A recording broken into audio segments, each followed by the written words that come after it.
ओम शांति।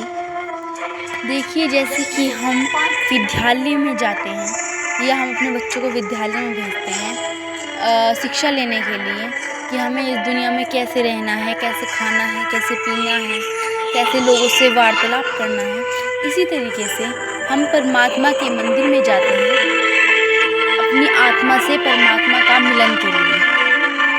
तो इस प्रकार क्या आप जानते हैं कि परमात्मा होते क्या हैं?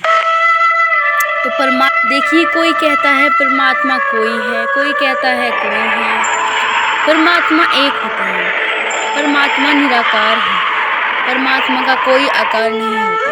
परमात्मा हम सब के अंदर होते हैं। हमारा जो संस्कार है, जो बुद्धिमत्ता से व्यवहार है दूसरों के साथ, वही हमारे परमात्मा है।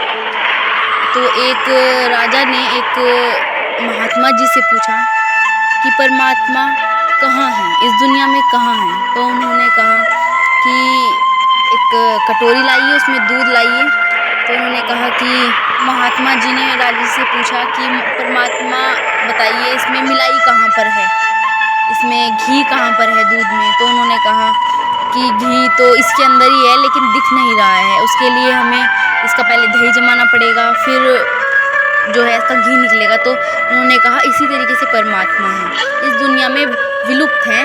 अगर हम भक्ति से परमात्मा को पाना चाहें तो हम भक्ति से परमात्मा को पा सकते हैं। फिर उन्होंने कहा कि परमात्मा किस ओर देखते हैं? तो उन्होंने महात्मा जी ने राजा जी से कहा कि अब एक मोमबत्ती लाइए, मोमबत्ती को जलाइए। और फिर उन्होंने कहा कि बताइए इसका प्रकाश किस ओर जा रहा है? तो राजा जी ने कहा कि इसका प्रकाश तो चारों ओर फैला हुआ है। तो महात्मा जी ने कहा इसी प्रकार परमात्मा की दृष्टि इस दुनिया में चारों ओर फैली हुई है। परमात्मा को पाने के वैसे तो बहुत रास्ते हैं, लेकिन मेन हम कह सकते हैं कि 2 तरीके से हम इसको कर सकते हैं। सबसे पहले तो हम अपने अंदर की सफाई करें, अपने मन की, और दूसरा हम अपने बाहर का जो हमारा नेचर होता है, लोगों के साथ जो स्वभाव होता है, उसको सुधारेंगे। तो अंदर से हम अपनी इंद्रियों को हमें अपने वश में रखना चाहिए। हम जैसे मानव हैं तो पूरी तरीके से वश में नहीं कर सकते, लेकिन थोड़ा बहुत हमें कोशिश करनी चाहिए कि हम अपने मन को ज़्यादा ना भटकाएं। हमारी जैसे इंद्रियां हैं, काम, लालच, क्रोध, गुस्सा, मोह, अहंकार, तो इन्हें हमें सबको अपने वश में रखना चाहिए और दूसरों के साथ बहुत बुद्धिमत्ता से व्यवहार करना चाहिए। अपनी बोली को बहुत मीठा रखना चाहिए। देखिए, हमारी असली पहचान हमारी आत्मा होती है, क्योंकि ये शरीर तो नश्वर है।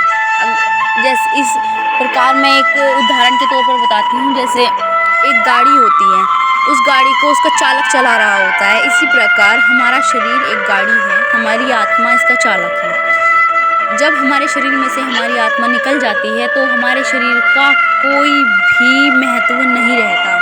घर वाले भी बोलते हैं, जो हमें कहते हैं कि हमारा बच्चा, हमारा अपना कहते हैं, वही कहते हैं कि जल्दी निकालिए। जब हमारा नश्वर हो जाते हैं, हमारा शरीर मृत हो जाता है, तो घर वाले भी कहते हैं कि कितना टाइम रह गया। तो ऐसा है, तो इसलिए हमें अपनी आत्मा स्वच्छ रखनी चाहिए, अपने कर्म पर ध्यान देना चाहिए।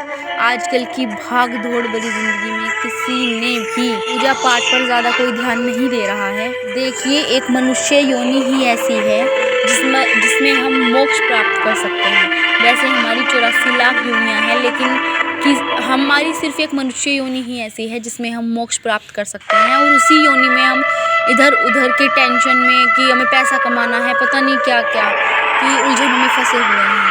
अपने कर्मों पर ध्यान दीजिए, अपनी पूजा पाठ अच्छे से कीजिए ताकि हम मोक्ष प्राप्त कर सकें। मैं आपको एक कहानी बताती हूँ, एक सच बताती हूँ, बहुत बड़ा सच।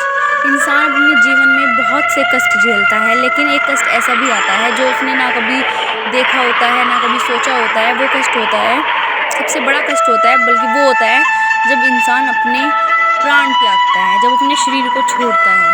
तब इंसान को 1000 बिच्छू काटने तक का दर्द होता है, लेकिन वो किसी को बता नहीं सकता। तो इसके ऊपर एक उदाहरण के तौर पर कहना चाहूँगी। जैसे बिल्ली उन्हीं दांतों से अपने बच्चे को पकड़ती है और उन्हीं दांतों से चूहे को पकड़ती है, लेकिन अपने बच्चों को तो मुलायम तौर से पकड़ती है, बिल्कुल फूल की तरह, और चूहे को नुकीले दांतों से। इसी प्रकार मौत है, मौत अपने भगवान के भक्तों को तो फूलों की तरह पकड़ती है, और जो पापी होते हैं उनको चूहों की तरह ट्रीट करती है ना। तो इस प्रकार हमें बहुत अच्छे कर्म करने चाहिए, अपने भजन कीर्तन करने चाहिए। हमें ये हाथ दिए हैं, इतने सारे अंग दिए हैं, अच्छे अच्छे काम करने को दिए हैं, और हम इतने गंदे गंदे काम करते हैं, मतलब, है ना। बाकी क्या आपको पता है कि सबसे बड़ा दान कौन सा है? देखिए, दान तो बहुत हैं, अन्न दान, वस्त्र दान, बहुत से दान हैं, लेकिन सबसे बड़ा दान है ज्ञान का दान। परमात्मा सबसे ज़्यादा प्रसन्न उससे होते हैं जो पहले स्वयं ज्ञान लेकर एकांत में फिर दुनिया को ज्ञान देता है। ओम शांति। तो हमेशा अच्छे कर्म कीजिए।